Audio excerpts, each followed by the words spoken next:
Now to our feature story at 6 o'clock. There is an effort now to bring text 911 service to New York City. While there are some people who question how effective this service would be, it's been fairly successful, actually, elsewhere. And as Stacey Delicat shows us now, it might give some people a way to get help when a phone call just isn't possible. Watch this. We're trained to call 911 in the event of an emergency, but now in more than 350 different cities across 25 states, you can text 911 for help. It can be an appropriate lifeline if somebody's in a dangerous situation where they can't communicate verbally.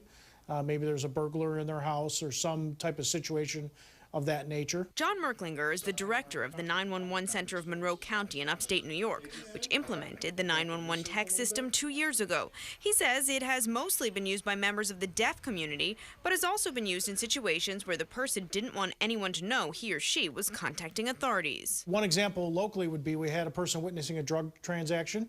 They were worried that the transaction was going bad and that one person might shoot the other, so they texted 911 with the information. We're able to dispatch the police and get them over there. You can't text 911 here in New York City, at least not yet. Some lawmakers want to speed up the process and have introduced legislation in the city council requiring the city to come up with a plan for so-called next generation 911 within a year.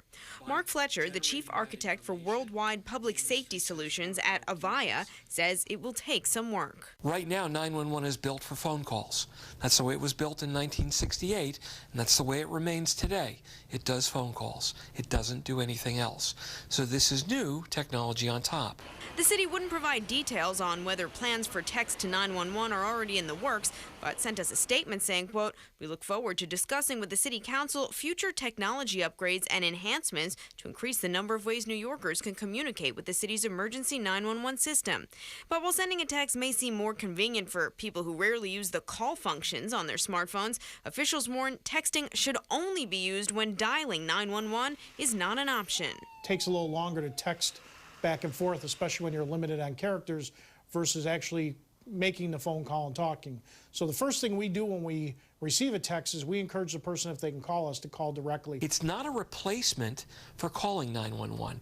It's additional information. It's an add-on technology that's utilized in very special circumstances. The ability to send a text message to 911 could soon be just the tip of the iceberg. Eventually, next generation 911 call centers will allow users to be able to send in pictures or even videos from the scene of their emergencies. In Midtown, I'm Stacey Delicat. Ernie, back to you. All right, Stacey, thank you very much for that report. Okay, joining me right now, New York City Council member Mark Levine. Mark, thanks for being here. My pleasure. Yeah, I know you're very much involved in this. We saw a very good overview here of this text 911 idea, and it's working around the country. What is the situation now in terms of this pending legislation? Where does it sit with the City Council? Well, my colleague Lloyd Cumbo and I just introduced it a couple of weeks ago, but it's already getting a fabulously positive response from our colleagues. We think it has great momentum. Won't be a small undertaking to do it here in New York. But as you mentioned, it's being done in jurisdictions all over the country.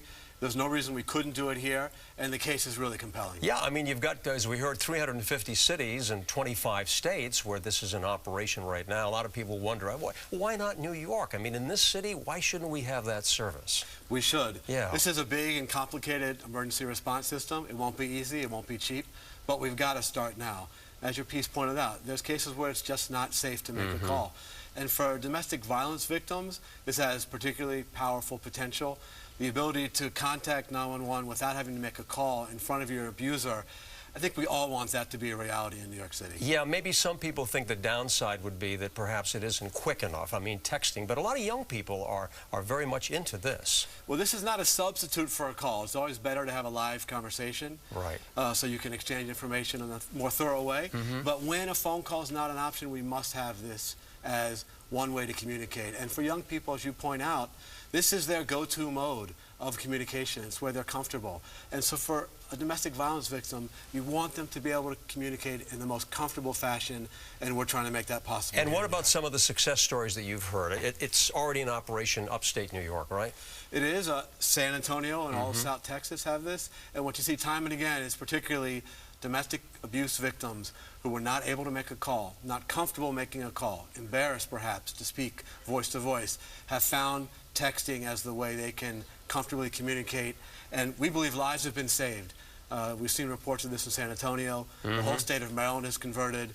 This is a proven technology, next generation. It's time to upgrade. We want it here for New York. Okay, you keep us right up to date on all of this, okay? Mark Levine, thanks for joining us. My pleasure. Okay.